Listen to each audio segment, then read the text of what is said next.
এখানে বলেছে যে দুটি সংখ্যার গসাগু 15 এবং লসাগু 180। সংখ্যা দুটির যোগফল অর্থাৎ সমষ্টি যদি 105 হয় তাহলে সংখ্যা দুটি কী কী হতে পারে সেইগুলো আমাদেরকে বের করতে হবে।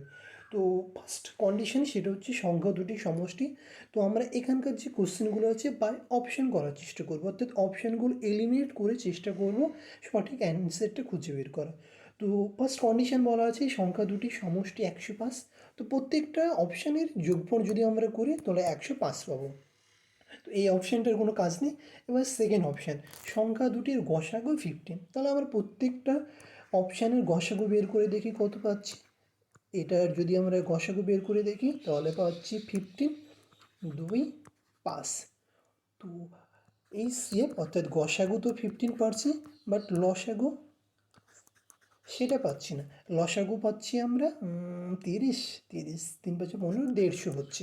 তাহলে এটাও সম্ভব না। তাহলে পরে যে অপশান আছে সেটা চেক করব।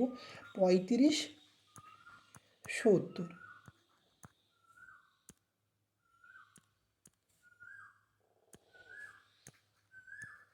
35 70 এটাকে 35 দিয়ে ভাগ করা যাবে। তো আমাদের প্রথমে এই শেপই তো মিলছে না, তাহলে লসাগু করার কোনো প্রয়োজন নেই। থার্ড অপশান হচ্ছে 45 60। এবার এটা করে দেখব। বলে 45 60, এটা লসাগু 5 দিয়ে করে দেখি। তাহলে 5 9 45, 5 12 60, আবার 3 দিয়ে ডিভাইড যাবে। তাহলে এটা পাচ্ছি 3, এটা পাচ্ছি 4। তাহলে এই অর্থাৎ গসাগু কত পাচ্ছি? গসাগু পাচ্ছি 15। আর লসাগু অর্থাৎ এলসিএম কত পাচ্ছি? 3 15 3 আচ্ছা 15 15কে 12 দিয়ে যদি আমরা গুণ করে দিই তাহলে পাচ্ছি 180। তাহলে এখানকার যে রাইট অ্যান্সার আসবে সেটা হচ্ছে অপশান সি।